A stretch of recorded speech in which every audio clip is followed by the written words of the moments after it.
Doctor साहब, एक बार फिर से बहुत बहुत स्वागत है आपका ग्लोबी न्यूज में। सबसे पहले डॉक्टर साहब, आप बताइए कहाँ हैं और कैसे हैं आप।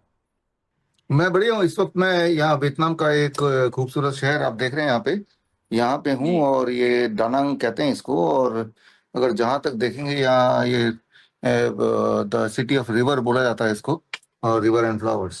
हालांकि यहाँ पे टेम्परेचर इस वक्त 50 डिग्री सेल्सियस है। हमारे हॉट वाटर इमर्शन में तो 40 डिग्री होता है। ये 50 डिग्री है। यहाँ पे एसी भी कुछ काम नहीं कर रहा, बाकी सब सही है। 3 शहरों में मेरे यहाँ पे ट्रेनिंग प्रोग्राम है।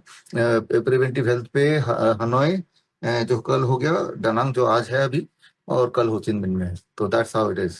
जी डॉक्टर साहब, आजकल सोशल मीडिया पर आपका एक कोर्स के बारे में काफ़ी चर्चा हो रही है, उसका नाम है हेल्प। तो इस कोर्स के बारे में डॉक्टर साहब बताइए, ये क्या है और कैसे लोगों की हेल्प कर सकता है। एक कोर्स का नाम है help H H handling emergencies, life support and pain. इसका फुल फॉर्म यही है। मतलब जब भी कोई इमरजेंसी आ जाए, मान लो आपकी आंखों के सामने कोई फेंट हो जाए, तो किसी को मिर्गी का दौरा पड़ जाए, किसी को हार्ट अटैक आ जाए, किसी को चोट लग जाए, जी।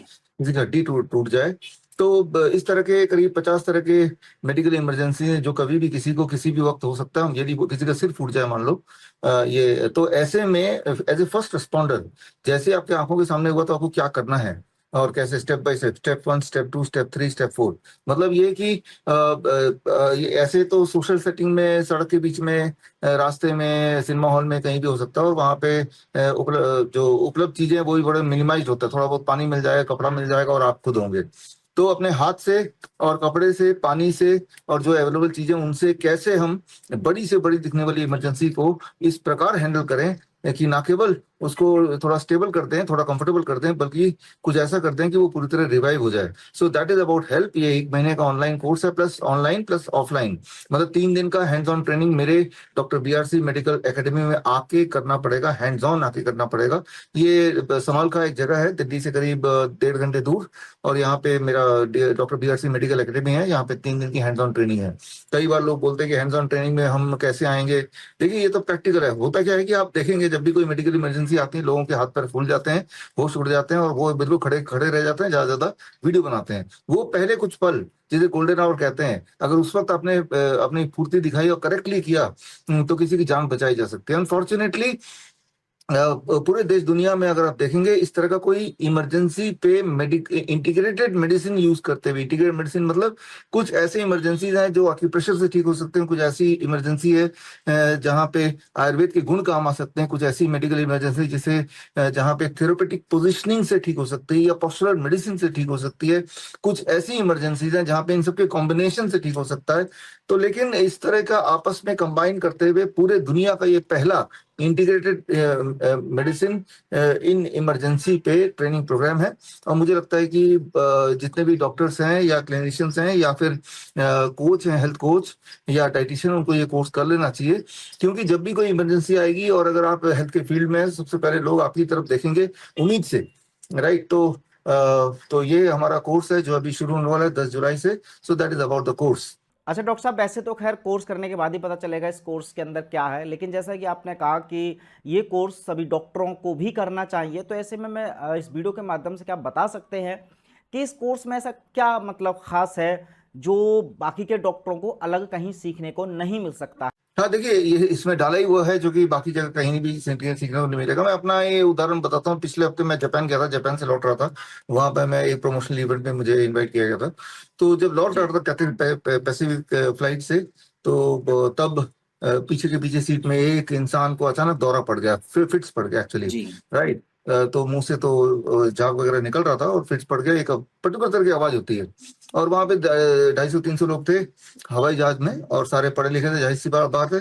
हवाई जहाज में पढ़े लिखे लोग जाते हैं, मान सकते हैं। और वहां पे जो भी फ्लाइट अटेंडेंट होते हैं, आपको ये पता होना चाहिए कि उनको एक बेसिक ट्रेनिंग दी जाती है फर्स्ट एड का और इमरजेंसी हैंडलिंग का।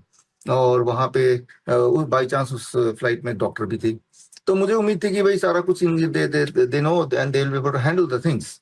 लेकिन मैं तो देखा कि उनका बिहेवियर जिस प्रकार का था, तो वो भी उतने ही शौक में थे जितने कि बाकी यात्री शौक में थे।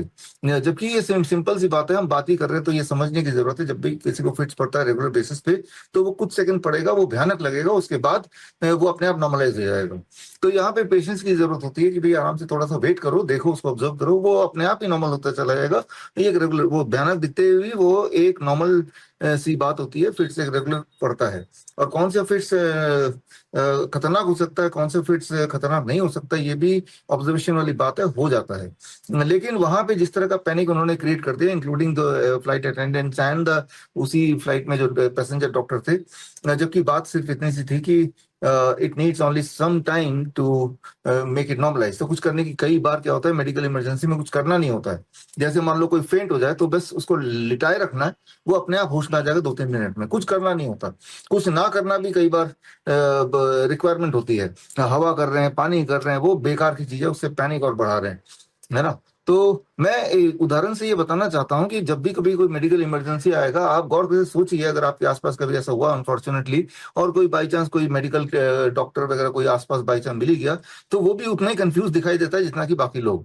वो पेशेंट को हाथ लगाने से डरते हैं, और वो ज्यादा से ज्यादा बोलते हैं कि अपील करते हैं कि एम्बुलेंस बुलाओ, एम्बुलेंस बुलाओ। ये समझना पड़ेगा कि हमारे जब भी कोई मेडिकल इमरजेंसी होती है तो पहले कुछ मिनट ही इंपॉर्टेंट होते हैं। मान लो वो हार्ट अटैक आ गया, तो पहले 15-20 मिनट में जो होना है हो जाएगा, जीना है जी जाएगा, मरना है मर जाएगा, और एम्बुलेंस लाओ और उसको ले जाओ। जबकि यहाँ इंपॉर्टेंट है, जैसे हार्ट अटैक का पहला अंदेशा आया तो उसके पोस्चर को हमें ठीक करना, उसका सेकेंड हार्ट यानी काफ मसल, उसका प्राइमरी हार्ट को जितना करीब ले आएंगे उतना उसके रिलीफ मिलने के चांसेस बढ़ जाएंगे।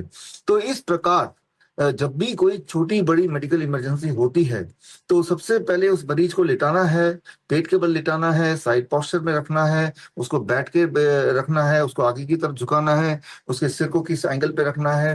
ये छोटी छोटी बातें हैं। कहाँ पे प्रेशर ज्यादा देना है, कहाँ पे प्रेशर कम देना है, ताकि उसका जो ब्लीडिंग है, अगर ब्लीडिंग है तो रुक जाए, अगर उसका ब्लीडिंग लिम्स पे है तो लिम्स को हार्ट के से थोड़ा ऊपर रखना है ताकि ब्लीडिंग अपने आप ही स्लो डाउन हो जाए। तो ये छोटी छोटी बातें हैं जिसको जब जरूरत पड़ती है तो मेडिकल डॉक्टर्स, धुरंधर लोग भी, कई बार मैंने तो देखा है मेरे एक्सपीरियंस में कि उनकी सारी नॉलेज धरे की धरे रह जाती है, वो यही बोलते हुए रह जाते हैं कि भाई एम्बुलेंस बुलाओ। तो जाहिर सी बात है, ये ट्रेनिंग जो है, जो hands on training, hands on मतलब प्रैक्टिकल डेमोन्स्ट्रेशन और प्रैक्टिकल प्रैक्टिस, बार बार प्रैक्टिस करने की आवश्यकता है, ताकि ऐसे सिमुलेशन करने की जरूरत है, ताकि ऐसी मौका आ जाए तो उनके कैनेस्थेटिक एबिलिटी, मतलब उन्होंने अपने हाथ से किया हुआ जो चीज हम हाथ से कर लेते हैं तो उसमें ज्यादा विश्वास होता है, तो हम कर पाते हैं। सिर्फ थ्योरेटिकली समझ लेना, जैसे मैं भी बता भी रहा हूँ और आप सुनने की कोशिश कर रहे हैं, समझने की कोशिश कर रहे हैं, उससे एन मौके पे जब ये यही वाली परिस्थिति आएगी, आप इस नॉलेज को यूज नहीं कर पाएंगे। और जो मैंने बोला इंटीग्रेटेड मेडिसिन मतलब जितने सारे पद्धतियां हैं, चाहे आयुर्वेद की नॉलेज है, चाहे प्रेशर की नॉलेज है, चाहे थेरेपेटिक पोजिशनिंग की नॉलेज है जो कि फिजियोथेरेपिस्ट को दिया जाता है, चाहे वो मॉडर्न मेडिसिन की नॉलेज है, जैसे कार्डियक अरेस्ट में कार्डियक कंप्रेशन की बात होती है। तो ये सारी चीजों को अगर मिला के एक सीक्वेंस बनाते हैं जिस सीक्वेंस में ये देना है, तो वो बेस्ट इफेक्टिव होगा मेरे हमारे हिसाब से। और हमारे हिसाब से इसलिए क्योंकि पिछले कई सालों से, खासतौर पे जब से कोरोना काल था, वो आपको याद होगा, तब से हमने एक, अभी तक भी है, इमरजेंसी हेल्पलाइन नंबर हमने जारी किया पब्लिक के लिए, और जिसमें दिन रात 24 घंटे वो खुला रहता है, और 2020 से खुला है आज भी। और उसमें मेडिकल इमरजेंसीज के अक्सर कॉल आते रहते हैं, और तब हमारे ट्रेंड एक्सपर्ट्स डॉक्टर्स इन्हीं पद्धतियों से जो ट्रेंड है, वो उनको गाइड करते हैं वीडियो कॉल पे, और वो वहां पे जो विक्टिम के आसपास के लोग हैं उसको फॉलो करते हैं। फॉर एग्जाम्पल मान लो छत से कोई गिर गया नीचे, अब क्या करना है ना। तो इस तरह के कई मेडिकल इमरजेंसी आधी रात को हो जाती है। तो हमने पिछले 4-5 साल के जो एक्सपीरियंस है उनको कलेक्ट करके एक मेडिकल इमरजेंसी का प्रोग्राम बनाया, जिसमें करीब 52 medical emergencies and pain management methods हैं, जहां पे आप भरपूर एक विक्टिम को मदद कर सकते हैं। और कई बार वो विक्टिम आप खुद भी हो सकते हैं, इसको तो मान के चलना पड़ेगा। अगर आप सोचते हैं, कोई भी सोचता है कि भाई मुझे कुछ नहीं होगा, तो वो एक गलतफहमी में है। कौन चाहता है कि उसे कुछ हो जाए, लेकिन अनसर्टेनिटी की दुनिया है, कहाँ चोट लग जाए, कहाँ कोई गिर जाए। आपने देखा भी है कि खड़े खड़े लोगों को हार्ट अटैक आ रहा है, कार्डियक अरेस्ट हो रहा है, जो कि कोविड के 2 खुराक लगाने के बाद हो ही रहा है। तो और जिन्होंने लगाया है तो उनके साथ तो अनसर्टेनिटी बनी हुई है। ऐसे में सभी को ये नॉलेज लेना चाहिए कि आपका ये छोटा सा नॉलेज किसी की जान बचा सकता है, ये बात मान के चलिए। तो मैं ये मानता हूँ कि चाहे वो कितना ही बड़ा डॉक्टर हो, वो मैं ये तो तय है कि अगर कोई डॉक्टर है तो वो या तो आयुर्वेद का डॉक्टर है या एलोपैथ का डॉक्टर है। तो उसको अपने सब्जेक्ट के बारे में तो सिखाया गया है, लेकिन होलिस्टिकली नहीं सिखाया गया है, इंटीग्रेटेड मेडिसिन की बात नहीं सिखाई गई।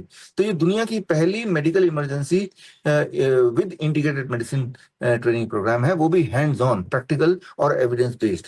तो इस तरह से ये हर एक के लिए जरूरी है। अच्छा डॉक्टर साहब, इस कोर्स को क्या जो मेडिकल फील्ड से नहीं है, जिसको नॉलेज ही नहीं है मेडिकल की, क्या वो भी कर सकता है ये कोर्स? हाँ बिल्कुल बिल्कुल हो सकता है। अब देखिए, जो जो आपने देखा होगा, मेरे जितने भी ट्रेनिंग प्रोग्राम्स है, चाहे सीआईएम का कोर्स है, सर्टिफिकेट इंटीग्रेटेड मेडिसिन, या नीम थेरेपी कोर्स है, या ऑटिज्म का कोर्स है, या अभी स्टेथोस्कोप के ऊपर जो कोर्स हुआ था, ये मान के चलते हैं कि जो कॉम्प्लेक्स मेडिकल एक्सप्लेनेशन, उनको सिंपल भाषा में आसान तरीके से कैसे हम इंसान को समझाए। At the end of the day important क्या है? इंपॉर्टेंट ये नहीं कि हमें बड़े बड़े टर्म मेमोराइज करने, इंपॉर्टेंट ये है कि क्या हम, कि एक समय जब किसी को आपकी जरूरत है, हम काम आए, क्या हम किसी को कंफर्ट दिलाने में कुछ कर पाए। मेन तो ये है ना। नहीं तो बड़े बड़े शब्दों को मेमोराइज करके बड़े बड़े लफ्जों में, डेफिनेशन में हम गुम हो जाएं, तो उसकी जरूरत नहीं है। और आसान भाषा में, प्रैक्टिकल तरीके से, अगर ये जो मेरा हमारा जो वार्तालाप है, अगर जिसको ये वार्तालाप समझ आ जाएगा, समझ लीजिए उसको जी वो ट्रेनिंग प्रोग्राम भी समझ आ जाएगा। जी डॉक्टर साहब।